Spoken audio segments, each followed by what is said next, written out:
Hey, we're here at the NAMM show. I'm here with Tom at Eventide. We've got SplitEQ. We've got a few other things you're working on. Show us what you got. Yeah, for sure. So we're showing our SplitEQ and Physion plugins. Both these are plugins that use our transient tonal separation technology. She actually won an award for SplitEQ on, I guess it's 2 days ago now, so we're pretty happy. Congratulations on that. Thank you. Yeah. So basically the concept is you separate we separate the incoming audio into transient and tonal components. So those are the stable, repeating, sustained portions of the sound that's tonal, and then the rapidly changing, onset kind of attack.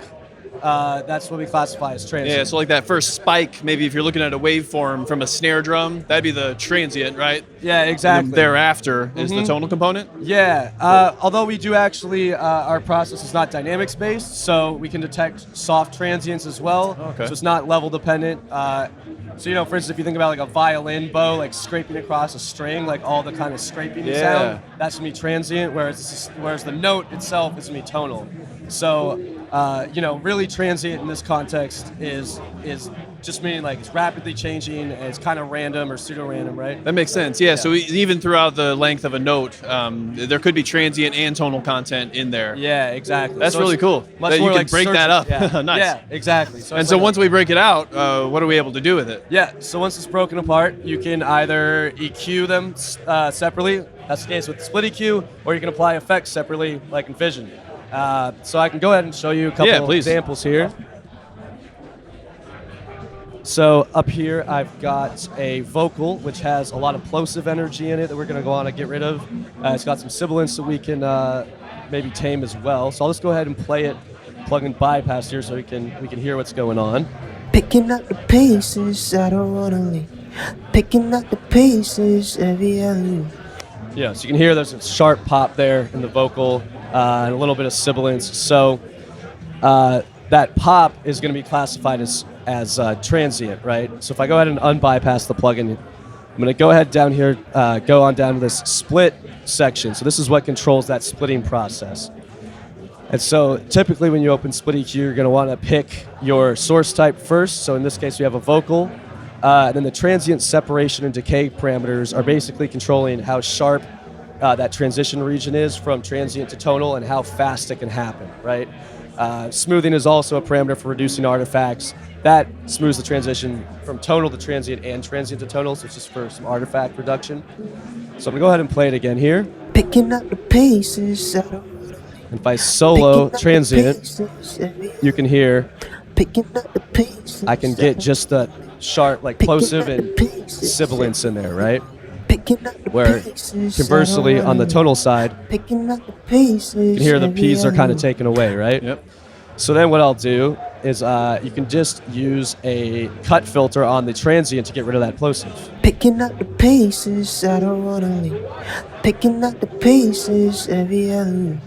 Picking up the pieces, I don't. Right, so remove that low frequency pop, but it's still leaving the body of the vocal intact. Whereas if you did that, with a regular EQ, you'd remove a lot more than what you want to, right? You'd basically just high pass the whole vocal. Yep. So similarly, for sibilance, you could do something in a similar vein. What I'm going to do here is solo the transient band, right? So I can solo per band on a transient or a tonal basis. If I go up here, we're just going to hear the transients in band 5. So I can go ahead and isolate that sibilant region. So you can kind of hear that's where the S's are, right? So I go ahead and unsolo that. I'll just duck that down. Picking up the pieces, every other. We can kind of tame. Picking up the pieces, so much more mellow and exactly. Smooth. Picking up the pieces, every other week.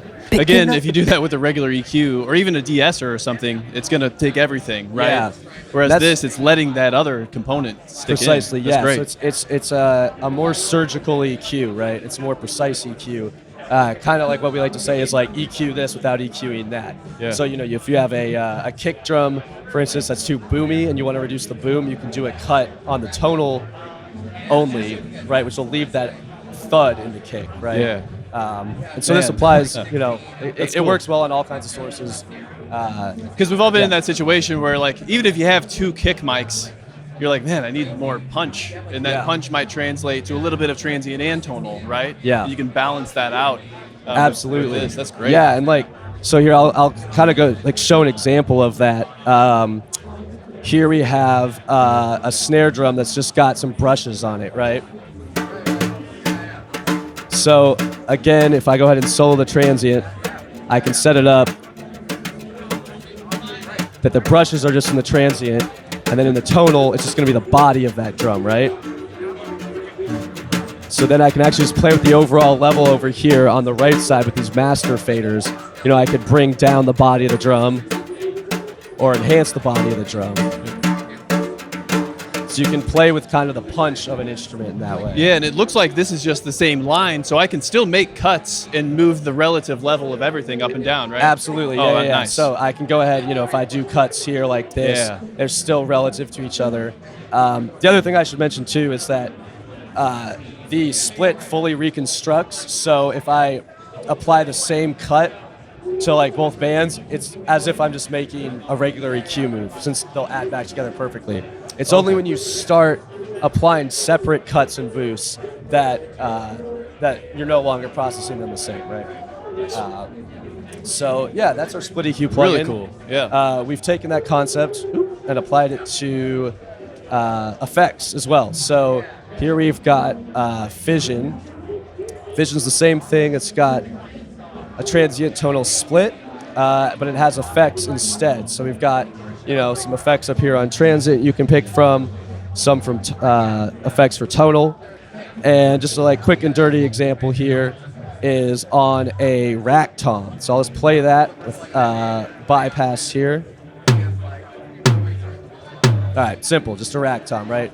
Maybe I want to repitch this to sound closer to like a floor tom, for instance. Now, typically, if you were to like repitch a drum, you start smearing the attack or like getting it, you know, it'll become artifacty. But what's cool is we can isolate that initial smack, right? So we can go ahead and just listen to the transient here. It's just that initial hit on the drum, right? And then on the tonal side, it's just the body. So I can then pitch the body of the drum. Oh, wow. And still leave that smack, right? Yeah, you don't necessarily want to detune the actual smack of that head. You just want sort of the resonation of the drum to be detuned. Yeah, really cool. Yeah, I have never precisely. even thought of that. Interesting. So, you know, obviously that's a very like utilitarian example for Physion. You can get crazy with the sound design as well. You know, doing reverse delays on only your tonal, you know, part of the signal, or adding tremolo just to the tonal. Maybe you want to add, you know, a phaser just to your transients, like based on the envelope of the signal. So you can get really crazy in sound designing with it too. Cool. But still a lot of great utilitarian purposes as well. Nice. That's really cool stuff, man. Yeah. I'm excited to see what you guys come up with next. Oh, Again, congratulations on the award. Thank you. Appreciate it. And thanks for your time showing us this. Yeah.